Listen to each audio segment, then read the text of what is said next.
Bonjour tout le monde, cette vidéo aura pour but la construction pas à pas de dual ou de duo. Il y en a deux dans cet exercice PO19. Le premier, on va le faire ensemble pas à pas, le dual du tétraèdre. Et l'exercice B, bah, vous verrez, c'est le dual de l'icosaèdre. Euh, Ce n'est pas très très compliqué à construire ou à tracer. Ce qui est compliqué par contre, c'est de ne pas se mélanger les pinceaux avec toutes les droites et les points qu'on va devoir construire. Vous verrez ça. Le support ou le programme que j'utilise est un petit peu différent dans cette vidéo, même totalement différent. Vous avez vu dans les dernières vidéos que j'utilise un programme qui me permet d'écrire de manière manuscrite, de faire une écriture manuscrite. Ici, j'utilise le programme GeoGebra. Ça doit peut-être vous rappeler quelque chose, je l'ai déjà utilisé plusieurs fois en classe. Alors, ce que je vous conseille fortement de faire, c'est de déjà vous munir de l'exercice PO19. Il se trouve dans vos fiches. Mettez-le, idéalement, je pense que vous avez l'ordinateur devant vous, que vous êtes bien assise ou assis. Mettez la fiche voilà, devant vous, un crayon bien taillé, un crayon qui ne fait pas 3 cm de long. Prenez un crayon que vous pouvez bien avoir en main. Je pense que certains élèves seront ciblés par cette remarque. Euh, Règles, gomme. Enfin, comme c'est une vidéo, vous pouvez évidemment mettre sur pause. Et une fois que vous avez tout le matériel nécessaire, on va démarrer. Alors, voilà, j'ai repris l'image que vous avez du dual de l'exercice PO19. J'ai rajouté des points. A, B, C, D, je pense que je les enlèverai après pour pas trop surcharger, mais comme ça me permet de commenter, d'expliquer ce que je vais faire en citant les points. Donc, petit rappel de la théorie de la vidéo d'avant. Pour construire un dual, il faut analyser face par face. Et si la face est un polygone avec un nombre pair de côtés, on va trouver, je reprends ma phrase, excusez-moi, vous analysez face par face et vous devez trouver le centre de gravité de ces faces. Si vous avez des polygones comme des quadrilatères ou un polygone avec un nombre pair de côtés, il n'y a qu'à relier les sommets opposés ou ces diagonales particulières. Leur intersection donnera ces centres de gravité. Dans notre cas, les faces sont des triangles, donc c'est évidemment un nombre impair. On va passer par la construction de médianes. C'est-à-dire qu'on va trouver le milieu de chaque côté, attention, de chaque arête ou de chaque côté des faces triangulaires, et on va relier ces milieux au sommet opposé. Alors je fais un premier exemple, pardon. Prenons le triangle ABC qui est contre nous, si on veut bien. Et première chose à faire, trouver le milieu du côté BC. Vous pouvez faire des médiatrices pour trouver le milieu d'un côté, c'est évidemment une très très bonne idée. Simplement dans cet exercice-là, je crains que ça vous rajoute des droites supplémentaires. Donc je vous conseillerais plutôt de trouver le milieu du côté BC en le mesurant et en prenant voilà, le milieu par mesure. Alors pour moi, c'est un peu plus simple. Je choisis milieu ou centre, je clique sur B et sur C, et j'ai le milieu. Donc faites ça de votre côté. N'hésitez pas à mettre sur pause si, voilà, avec le système informatique, si ça va trop vite et que vous n'arrivez pas à suivre. Une fois qu'on a ce milieu, on va tracer la médiane. On va faire un segment entre le point A et le point E. On va faire une autre médiane de ce triangle. Prenons peut-être le milieu du point entre le point A et le point B. Et on va tracer, on va tracer le segment CF. Et l'intersection de ces deux segments vous donne un point. Et ce point sera l'un des sommets du dual. Alors ce point ici, le point G, est-ce que je peux lui mettre de la couleur? Oui.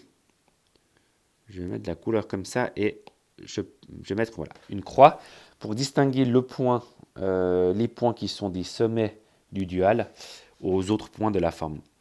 Bon, on va continuer, on peut continuer à faire, à trouver le centre de gravité, on va dire de la face ACD. J'espère que vous l'avez repéré. Donc, on va trouver le point milieu, par exemple, du segment DC, le point milieu du segment DA, voilà, et on va relier. Donc, on relie le sommet A au point H, et on relie le sommet C au point I. Et l'intersection donne un nouveau point du dual. Alors même chose, comme c'est un point du dual, on va le mettre en rouge, enfin je vais le mettre en rouge, je vais en faire une croix.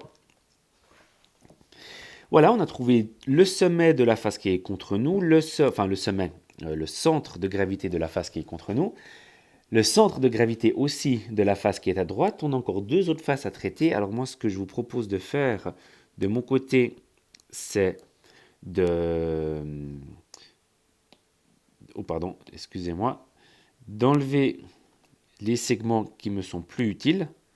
Alors vous, si vous avez une gomme, vous pouvez les gommer ou en tout cas, si vous arrivez à les gommer pour qu'on voit quelque chose. Alors, je vais prendre la face ABD. Alors, prendre la face ABD, je n'ai plus besoin de trouver de milieu. Pourquoi? Parce que j'ai déjà le milieu du côté AB, c'est le point F, et je vais relier ce milieu-là au sommet opposé, le sommet D. Et je peux prendre le point I et le relier au sommet opposé, qui est le sommet B. Voilà. Et ces deux segments se coupent en un nouveau point, qui est le centre de gravité de cette face et qui sera le sommet de mon dual. Et on a encore une dernière face à faire, c'est la face du bas. Alors, je peux relier DE et je peux relier BH. Et j'ai trouvé mon dernier sommet qui est là, le sommet L. Comme toujours, je vais mettre ici une croix et mettre en rouge. Voilà, alors on va faire un petit peu de ménage en effaçant tous les segments qui sont inutiles. Je peux aussi effacer peut-être les milieux, les points milieux qui sont aussi inutiles. Alors, comment est-ce que je fais ça? Pardon. On va faire comme ça. Alors, je voulais faire un peu plus simple. Donc, on va enlever le sommet F, le sommet I, le sommet H et le sommet E. OK. Donc, si vous arrivez à travailler, vous, avec une gomme pour enlever ça, sinon, ce que je peux vous proposer, c'est qu'une fois que vous avez terminé votre construction au crayon, bah, vous repassiez en couleur le dual pour qu'il ressorte.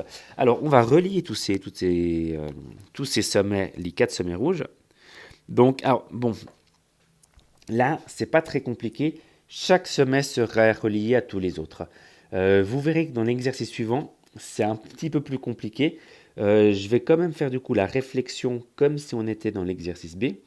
C'est-à-dire, je prends le sommet G et ce sommet vient de la face ABC.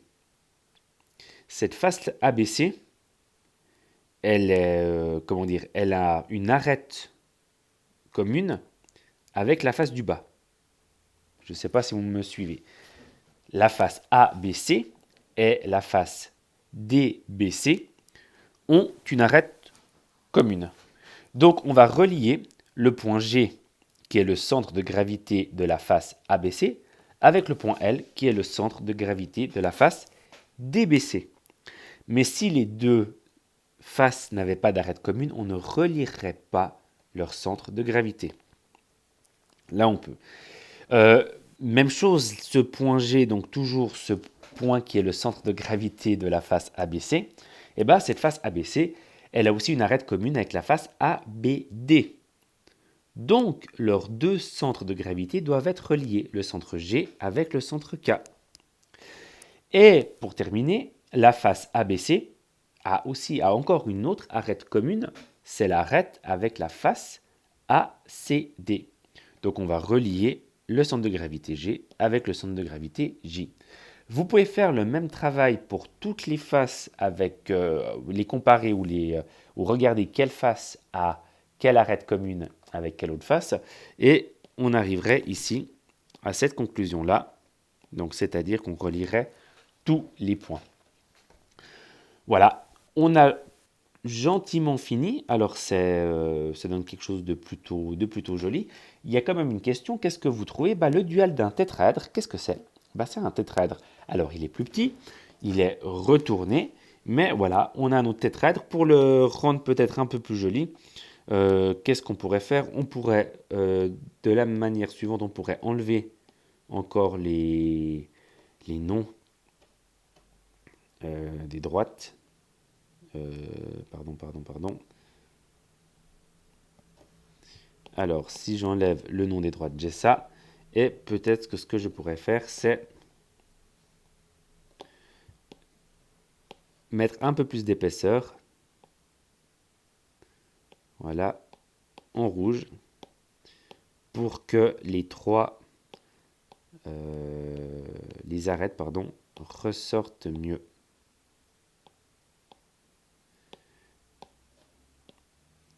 Et voilà. Ça, vous pouvez du coup repasser de manière très visible au stylo de votre côté. Et au final, on a ça. Voilà, bonne chance pour faire la suite. Il est compliqué. Le dual de l'icosèdre est compliqué. Ce qui compte, c'est que vous sachiez ce que c'est qu'un dual, la manière de le construire. Si vous arrivez à faire proprement l'icosèdre, bravo. Je vous donnerai la réponse dans une prochaine vidéo, évidemment. Merci, bon week-end, au revoir.